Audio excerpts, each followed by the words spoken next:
नमस्कार, मैं हूं श्वेता झा और आप देख रहे हैं आज तक। इस वक्त की बड़ी खबर आपको बता दें, 24 घंटे में दो वारदात से दिल्ली दहल गई है। जी हां, लगता है कि दिल्ली में जैसे बदमाश बेखौफ हो गए हैं। ना पुलिस का डर है ना कानून का। पहले द्वारका में घर में घुसकर बदमाशों से ने डकैती की। इस वारदात की गूंज अभी शांत होती इससे पहले ही 12 हिंदूराव इलाके में दिन दहाड़े गोलियां चल गई, जिसमें 2 राहगीर मारे गए हैं। फिलहाल पुलिस जो है वो तफ्तीश कर रही है, तलाश कर रही है बदमाशों की। तो दो वारदात पिछले 24 घंटे में। आपको जिस तरह से हमने बताया कि पहली तस्वीर में आप देख सकते हैं कि किस तरह से यहां पर 12 हिंदूराव इलाके में गोलियां चली। पुलिस का कहना है कि 2 राउंड गोलियां चली, लेकिन जो वहां पर लोग मौजूद थे उनका कहना था कि लगभग 20 राउंड यहां पर गोलियां चली, जिसमें 2 राहगीरों की मौत हो गई है।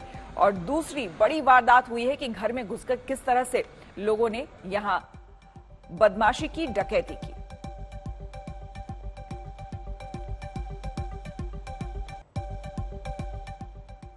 देश की राजधानी दिल्ली में बीती रात हुई फायरिंग की सनसनीखेज वारदात। जी हां, इस फायरिंग में 2 राहगीरों की मौत हो गई। हमलावर जिस शख्स को निशाना बनाने आए थे वो बाल बाल बच निकला। वक्त रात के करीब 9:10।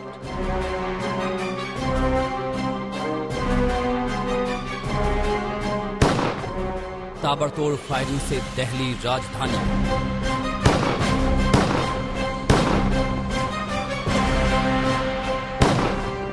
सरेआम गोलीबारी में 2 राहगीरों की मौत।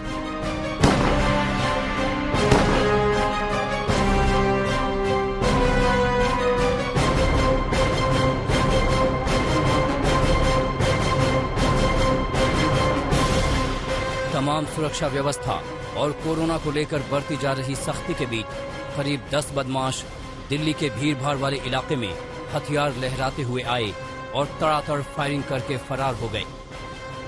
उस वक्त रात के करीब 9:10 हो रहे थे। जो बताया जा रहा है कि 2 हमलावर इस तरफ से आए, 2 हमलावर दूसरी तरफ से आए, यानी अलग अलग तरीके से टारगेट करके यहां पर पहुंचे। और जिन लोगों को टारगेट किया गया उनका पास में एक हॉस्पिटल है और ये गाड़ी आप देख रहे हैं, इसी में बैठ करके वो जाने की कोशिश कर रहे थे। तभी उन हमलावरों ने अचानक से वो सामने आए और उन्होंने पूछा आकर के कि वैक्सीन लगवानी है कोरोना की। और इसके बाद अचानक से कुछ और लोग निकल करके आए और ताबड़तोड़ फायरिंग शुरू हो गई। किस्मत ये रही कि जिन लोगों को टारगेट किया गया बताया जा रहा है वो लोग इस हमले में बाल बाल बच गए, लेकिन 2 राहगीर चपेटे में आ गए। गोली चलती देख मुनीब और मुनीब के मामा और प्रकाश भाग निकले। पीछे बदमाश दनादन फायरिंग कर रहे थे, लेकिन वो तीनों बच गए। गोली 2 राहगीरों को लग गई, जिन्हें हॉस्पिटल ले जाया गया, लेकिन तब तक उनकी मौत हो चुकी थी। ये हमारा हॉस्पिटल है मेरे मामा का। अच्छा। एक लड़का आया है यहाँ पे पूछने कि यहाँ पे कोरोना के टीके लगते हैं। मैंने उसको मना करा कि नहीं, यहाँ पे नहीं लगते। हमें जाना था, हमारी एक प्रॉपर्टी है शादरा में, तो हमें वहाँ जाना था। तो वो लड़का आगे की साइड निकल गया, हम जो है गाड़ी में बैठने लगे। बैठ के आगे तक ही गए थे। वही लड़का गाड़ी के आगे आगे खड़ा हो गया। मैंने कहा भाई क्या बात है, हट गाड़ी के आगे से। कह रहे तू उड़ाएगा क्या मुझे? मैंने नहीं भाई मैं क्यों उड़ाऊंगा तेरे को, आगे से हट। अब मैंने गाड़ी से निकलते ही देखा ना 2 लड़के उधर खड़े हुए थे, 5-6 लड़के एक साइड पे खड़े हुए थे। तो मेरे को पहले से जब वो कुछ प्लानिंग से आए हैं और उनने गाड़ी रोक करके उनसे बातचीत करी और बदतमीजी करनी शुरू की। वो बाहर निकले और बाहर निकलने के बाद जो देखा तो सामने से फायरिंग चालू हो गई। ठीक है, नहीं उधर भाग गया और मुनीब जो है वो यहाँ चला गया। 2 राहगीर जो है उनको गोलियां लग गई। चश्मदीदों के मुताबिक बदमाशों ने करीब 20 राउंड गोली चलाई, लेकिन पुलिस के मुताबिक सिर्फ 2 राउंड गोली चली। मुनीब का कहना है कि जब हमला हुआ वो लोग शाहदरा अपनी एक प्रॉपर्टी देखने जा रहे थे। 20 से 25 राउंड कम से कम चली है, इससे ज्यादा भी हो सकती है, इससे कम नहीं चली है, इससे कम नहीं चली है। जिन 2 लोगों को गोली लगी है उनमें से एक की पहचान संजय के रूप में हुई है। संजय 30 साल का था। पुलिस को अंदेशा है कि इस वारदात की वजह आपसी रंजिश है। बदमाश पैदल ही भाग निकले, इसलिए पुलिस को शक है कि वो आसपास के ही हो सकते हैं, लेकिन हमले की वजह अभी तक साफ नहीं हो पाई है। मुनीब का कहना है कि उसे और उसके मामा को कुछ लोगों से धमकी मिलती रहती है। बदमाश आसपास के भी हो सकते हैं, और मेरठ के भी, लेकिन अभी तक न तो हमलावरों की पहचान हो पाई है और न ही उनके मंसूबे साफ हो पाए हैं। बहरहाल पुलिस के हाथ मौके से कुछ सीसीटीवी फुटेज भी लगा है, जिसकी जांच की जा रही है। चश्मदीद के माने तो आरोपियों ने मास्क नहीं पहन रखा था, इसलिए सीसीटीवी से पुलिस को मदद मिलने की उम्मीद है। हिमांशु मिश्रा, दिल्ली आज तक। राजधानी दिल्ली में बेखौफ बदमाशों ने दिन दहाड़े घर में घुसकर लाखों की लूट की। बिजली कर्मचारी बोलकर 4 लोग घुसे। देखिए ये तस्वीर, कैसे अंदर घुसे। पूरा परिवार यहां पर मौजूद था और पिस्टल और हथियार दिखाकर सभी लोगों को बंधक बना लिया। महिला और बच्चे को भी हाथ पैर उसके बांध दिए, फिर लॉक खुलवाकर लाखों रुपए की ज्वेलरी लेकर फरार हो गए। बदमाश आधे घंटे तक इस लूट की वारदात को अंजाम देते रहे। लॉकर कोड से खुलवाकर अलमारी में 8 लाख कैश मिले। बदमाशों ने महिलाओं की ज्वेलरी भी उतार ली। डकैती की ये वारदात दिल्ली के द्वारका इलाके में हुई है। सारे बदमाश 4थे फ्लोर के फ्लैट में अचानक घुस आए। दिल्ली के उत्तम नगर के इस घर में जो वारदात हुई है उसे देख सुनकर आपके रोंगटे खड़े हो जाएंगे। दिन दहाड़े दोपहर में 2:30 बजे के लगभग इस घर में जो बदमाश है वो आते हैं। परिवार में सभी को चाकू की नोक पर बंधक बनाया जाता है, उसके जमकर लूटपाट होती है। घर में 2 ये लेडीज थी, कुल मिलाकर 4 लोग थे, जिसमें 2 छोटे बच्चे भी थे। क्या हुआ था उस दिन, कैसे ये बदमाश आए और क्या पूरी वारदात हुई? उन्होंने मुझसे कहा कि मैं इलेक्ट्रिशियन हूँ, आप लॉक खोल दीजिए। हमारी लिफ्ट ख़राब हो रही थी तो मुझे लगा इलेक्ट्रिशियन आए होंगे, तो मैंने नीचे से लॉक खोल दिया। तो यहाँ के वो पूछते हैं भैया हैं, मैंने कहा भैया नहीं है, वो घर ऑफिस गए हैं। तो उन्होंने कहा कि चलो तुम अंदर चलो। गन उन्होंने अपना रिवॉल्वर निकाला। रिवॉल्वर थी उनके पास और उसके अंदर गोलियां भी उनकी नीचे गिर गई। तो उन्होंने दोबारा से उसकी जो मैगजीन है वो उसको अंदर करा, वो अंदर आए और गन पॉइंट पे जो है इनको धक्का, मतलब पीछे हो गई है यहाँ पे। और गन पॉइंट पे इनको फिर मेरे साले को जो है वो बांध के उन्होंने नीचे टेप से जो है बांध दिया। ब्राउन कलर की टेप थी उनके पास चौड़ी वाली, उससे जो है उसको बांध दिया। और इसको वाइफ को भी मेरे वहाँ पे जाके बांध दिया और मेरी मम्मी को भी एक हाथ और एक पैर बांधे और एक बच्चा उनके पास, छोटा बच्चा। माता जी जो है वो काफी ज्यादा घबराई हुई हैं। आप भी घर में थी, क्या आपके साथ किया उन लोगों ने? भाई ये था कि वो दरवाजा खोला, वो अंदर आए, एक यहाँ खड़ा हो गया पिस्टल लेके, मेरे से ऐसे ऐसे करने लगा कि गोली मार देंगे तो तूने सांस भी निकाली। तो मैं टेबल पे बैठी थी, मेरे को टेबल पे दबोच दिया उन्होंने, एक हाथ एक पैर और मुंह पे टेप कस के यहीं पे मेरे को उंधा रखा था। तो किस तरह से बदमाशों के हौसले बुलंद है ये आपने देखा। अब रुक करेंगे अगली खबर का। आपको बता दें कि आपकी जेब पर असर डालने वाले मुद्दे के बाद अब राष्ट्रीय सुरक्षा से जुड़ी महत्वपूर्ण खबर का विश्लेषण करते हैं। आपको बताते हैं जब जम्मू कश्मीर में शांति बहाली की गंभीर कोशिश होती है तब पाकिस्तान और उसके आतंकी बौखला जाते हैं। सुरक्षा बलों ने 24 घंटे के अंदर 5 आतंकियों का सफाया कर दिया। वहीं एक बड़ी खबर यह भी है कि सीमा पार से आतंकियों की नई खेप घुसपैठ की तैयारी में है। आतंकियों के लॉन्च पैड में आवाजाही बढ़ी है, लेकिन सुरक्षा बलों की तैयारी भी कम नहीं है। एक लाइन में चेतावनी यह है कि देश के दुश्मनों ने अगर सीमा पार करने का दुस्साहस किया तो उनकी मौत पक्की है।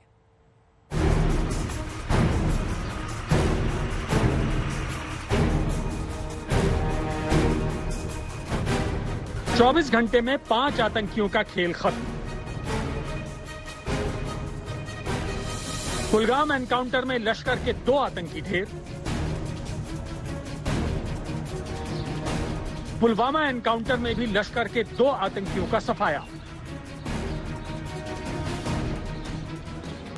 और एक दिन पहले हंदवाड़ा में हिजबुल के टॉप कमांडर मेराजुद्दीन उर्फ उबैद को मार गिराया गया। यानी जम्मू कश्मीर में सुरक्षा बलों ने आतंकियों को उनके बुरे दिनों की नई डोज दी है। आतंकियों ने दुस्साहस किया नहीं कि खेल खत्म।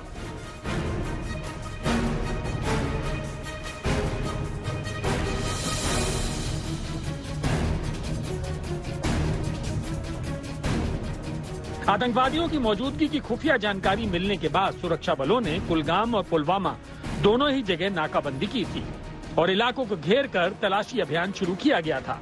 लेकिन जब आतंकवादियों ने सरेंडर करने की जगह फायरिंग की तो ऑपरेशन मुठभेड़ में बदल गया और आतंकियों का सफाया हो गया। कल रात में हम लोगों को 2 खबर मिला था, एक कुलगांव डिस्ट्रिक्ट में, एक पुलवामा डिस्ट्रिक्ट में। कुलगांव डिस्ट्रिक्ट में एक जेडर है जो नेशनल हाईवे के बहुत नज़दीक है।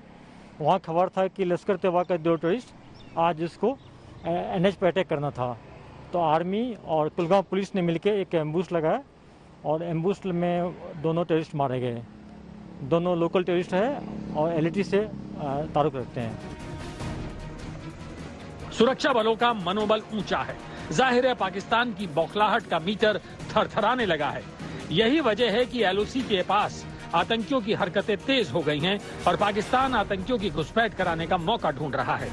ऐसी ही एक कोशिश नौशेरा सेक्टर में सेना ने नाकाम कर दी। एक पाकिस्तानी घुसपैठिया मारा गया। इस आतंकी के पास से हथियारों की भारी खेप पकड़ी गई है। पाकिस्तान से एक टेररिस्ट का दस्ता नौशेरा सेक्टर के अंदर इन्फिल्ट्रेट करने की कोशिश कर रहा था। भारतीय सेना के चौकस जवानों ने अपने सर्विलेंस ग्रिड और फायर के द्वारा उन्हें न्यूट्रलाइज करा। यानी पाकिस्तान सुधर नहीं सकता, घुसपैठ की साजिश छोड़ नहीं सकता। अब भी LOC के पास 35 से 50 आतंकी अपने लॉन्च पैड से घुसपैठ की फिराक में हैं। और इसकी सबसे बड़ी वजह है जम्मू कश्मीर में आतंकवादियों की कमर टूटना। आतंकवादी लगातार मारे जा रहे हैं और आतंकी अपनी फसल को उजड़ते देखकर पाकिस्तान की नब्ज डूब रही है। ओवरऑल मैं आपको बताऊं तो कुछ सिचुएशन में बहुत बड़ा सुधार देखने को मिल रहा है। आपके लॉ एंड ऑर्डर का ओवरऑल अगर मैनेजमेंट देखें तो मुझे लगता है कि कोई भी major law and order incident report करने के लिए कहीं से नहीं है। स्टोन पेल्टिंग की एक्टिविटी जो बहुत कॉमन थी आज बड़ी रेयर हो गई है। कहीं इनकाउंटर साइट पे छोटा मोटा कोई इंसिडेंट इस तरह का होता है तो होता है। सवाल उठता है कि जम्मू कश्मीर में आतंक को झटका कैसे लगा, कमर टूटी तो कैसे? आतंकियों की इस शिकस्त के पीछे भारतीय सेना और सुरक्षा बलों की स्ट्रैटेजी है। पहली ये कि एजेंसियों ने तालमेल के नए तरीके निकाले हैं। दूसरी वजह पत्थरबाजों का सफाया हो गया है, जिससे आतंकी पत्थरबाजी की आड़ में एनकाउंटर साइट से भाग नहीं पाते। तीसरी वजह एनकाउंटर साइट से आम शहरियों को सुरक्षित बाहर निकाला जाना भी है, क्योंकि इससे आम कश्मीरियों और सुरक्षा बलों के बीच भरोसा पहले से ज्यादा बढ़ा है। नतीजा सुरक्षा बलों को आतंकियों की पक्की खबर मिलती है। अंडरस्टैंडिंग ग्राउंड पे कहें, बहुत बड़ा एक एहतियात ग्राउंड पे कहें, कोई सिविलियन किलिंग का ऑपरेशन के दौरान ना होना, कोई सिविलियन किलिंग का लॉ एंड ऑर्डर के दौरान ना होना, कोई पुलिस या CAPF की किलिंग का लॉ एंड ऑर्डर के दौरान ना होना, जो कि पहले आम चीजें थी। यानी सुरक्षा बल पाकिस्तानी आतंकियों को छोड़ते नहीं। सीमा पर घुसपैठ पहले से बहुत कम या ना के बराबर है। वहीं आम कश्मीरी के भरोसे को जीतने की पूरी कोशिश होती है। इसीलिए पाकिस्तान का कश्मीर प्लान इस बीच चौपट हो गया है। दिल्ली से कमलजीत संधू के साथ अशरफ वानी, श्रीनगर, आज तक।